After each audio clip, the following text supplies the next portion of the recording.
Bonjour les enfants, j'espère que vous allez bien, que vous avez passé une bonne semaine.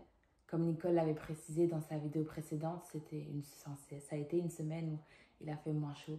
Mais j'espère que malgré tout, vous avez pu continuer à vous hydrater, à boire de l'eau et à vous reposer. Parce que même si vous êtes des enfants, le repos est également important. Et du coup, voilà, aujourd'hui, je vais vous apporter la leçon qui sera sur la confiance en Dieu.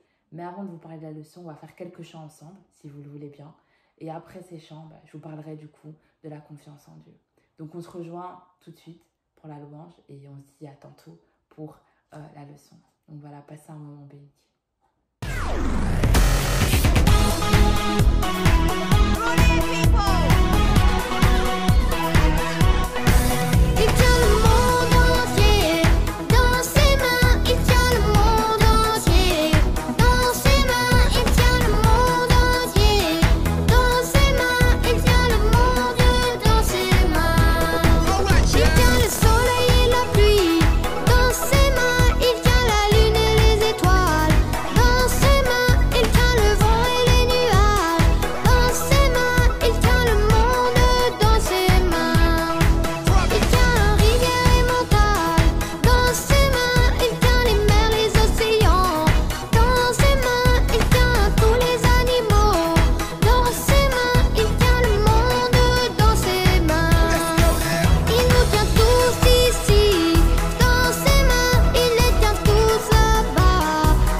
Mon Dieu est si grand, si fort et si puissant, rien n'est impossible à mon Dieu.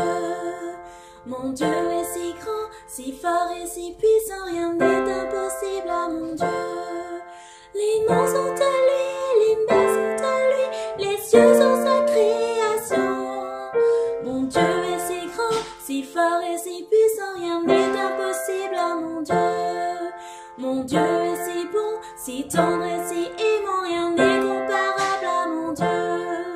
Mon Dieu est si bon, si tendre et si aimant, rien n'est comparable à mon Dieu.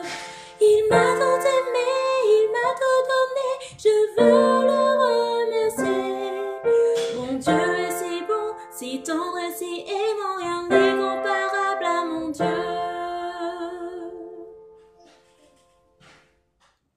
J'espère vraiment que ces chants vous ont fait du bien, qu'ils vous ont bénis. Alors tout de suite, je vais vous raconter l'histoire d'une jeune femme. D'une femme qui a malheureusement perdu son mari. Alors qu'elle est prise par la tristesse, le chagrin, un homme vient la voir pour lui dire que son mari qui était mort lui devait une certaine somme d'argent. Et il voit bien qu'elle est dans l'incapacité de pouvoir payer cette somme d'argent. Du coup, il lui dit: si tu n'as pas la somme d'argent qu'il faut, tes 2 enfants, je vais faire d'eux des esclaves. Vous imaginez des enfants qui ont votre âge, ou qui sont peut-être plus jeunes encore, ou peut-être plus âgés, mais qui deviennent des esclaves parce que y a eu un remboursement qui n'a pas été fait. Enfin, ça doit être dur pour la maman d'entendre ça. Alors elle est prise par la panique, par la peur. Elle va voir Élisée. Elle lui dit: Élisée, mon mari, qui faisait partie du groupe des prophètes, est mort. Malheureusement, il devait une somme d'argent à un homme, mais je n'ai pas cette somme d'argent. Et du coup, Élisée lui dit: comment est-ce que je peux t'aider? Et il lui demande: qu'est-ce que tu as? Qu'est-ce que tu as chez toi? Elle dit: je n'ai rien, si ce n'est qu'un peu d'huile. Il lui dit: ok, avec ce que tu as, tu vas envoyer tes enfants aller chercher des récipients chez les voisins et tu vas remplir ces récipients avec le vase d'huile que tu as, avec le peu d'huile que tu as. Et donc, ces enfants vont chercher les récipients. Elle va remplir les récipients avec l'huile qu'elle a. Et du coup, on va se remettre dans dans l'histoire de cette femme. Donc, ici devant moi, j'ai un peu d'huile. Vous imaginez, j'ai un peu d'huile. Et donc, avec cette huile-là, est-ce que vous pensez, les enfants, que je peux remplir ces 2 récipients? Le deuxième arrive, le deuxième qui est là. Est-ce que vous pensez que je peux remplir ces 2-là avec cette quantité d'huile? Vous allez me dire, non, c'est pas possible, c'est trop peu pour remplir ces 2 récipients-là. Pourtant, cette femme, avec le peu d'huile qu'elle avait, elle a su remplir beaucoup plus de récipients que les 2 récipients que j'ai devant moi. Et avec ces récipients qui étaient remplis d'huile, qu'est-ce qu'elle a fait? Elle a vendu ces récipients remplis d'huile qui lui ont permis de rembourser la dette, donc l'argent que son mari devait à ce monsieur. Et donc ces enfants ne sont pas devenus esclaves, mais ils sont bien restés avec leur maman. Et donc ce que je voulais vous dire par rapport à cette histoire, c'est que peu importe les situations, peu importe si vous passez par des moments difficiles, que ce soit à l'école, à la maison, avec les copains, les copines, avec la famille, peu importe. Peut-être même vous-même, si vous êtes malade ou quoi, peu importe les situations, Dieu est fidèle, ayez confiance en lui parce qu'il agit. Pour cette femme, elle se disait, mes enfants allaient devenir esclaves, c'était fini, elle voyait qu'elle n'avait pas de solution. Pourtant, la solution était avec elle. La solution que Dieu avait permis, c'est qu'elle ait un peu d'huile. Et pareil pour vous. Peut-être que vous voyez, vous vous dites, c'est impossible, il n'y a pas de miracle pour moi, je peux pas réussir à aller au-delà de cette difficulté, de cette souffrance. Et au final, Dieu est capable de faire bien plus. Il fait au-delà de ce à quoi on s'attend. Il fait encore plus des grandes choses en fait, comme il l'a fait pour cette femme-là. Et vraiment, que Dieu nous aide à avoir confiance en lui, même quand c'est difficile. Parce que quand tout va bien, quand tout est bien, c'est facile pour nous de placer notre confiance en lui. Mais quand ça devient un peu plus compliqué, là on ne sait pas trop, est-ce que ça va fonctionner ou pas? Et comme vous l'avez vu dans mon exemple, utiliser cette quantité-là d'huile pour remplir ces 2 récipients, vous allez me dire c'est impossible. Et pourtant, cette femme-là, avec une petite quantité, elle a pu remplir plein de récipients, elle a pu payer la dette que son mari devait à ce monsieur-là. Et ses enfants n'ont pas été esclaves. Donc, je veux vraiment nous encourager à avoir confiance en Dieu.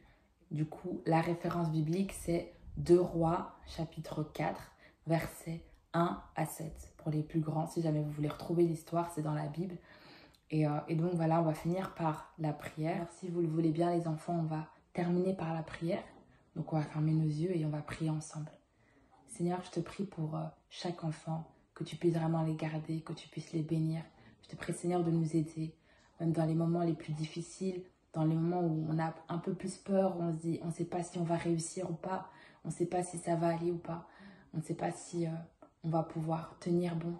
Seigneur, je te prie que tu puisses nous aider à avoir confiance en toi, comme cette veuve qui a eu confiance en toi et qui a pu payer sa dette, payer la dette de son mari. Seigneur, je te prie pour que nous aussi, Seigneur, dans toutes les situations, peu importe comment elle est, qu'elle soit grande, difficile, petite, moins difficile, plus facile, peu importe, Seigneur, que vraiment tu puisses nous aider à avoir confiance en toi. Je te prie pour chaque enfant, Seigneur, que tu puisses vraiment les garder, les bénir chaque personne, Seigneur, qui a pu regarder cette vidéo. Bénis également celles et ceux qui n'ont pas pu la regarder. Je te prie que tu nous gardes nos familles, Seigneur Jésus, que tu puisses nous protéger, Seigneur, de ce virus qui est en train de se propager, Seigneur, dans le monde entier. Seigneur, garde-nous, que tu puisses vraiment nous accompagner durant cette nouvelle semaine qui va commencer. Et je te remercie parce que, Seigneur, tu nous aides à avoir confiance en toi. Que vraiment toute la gloire te soit rendue, Père. Amen. Donc voilà les enfants, passez une excellente semaine. Je vous fais de gros bisous et j'espère vraiment qu'on va se revoir très bientôt. À bientôt.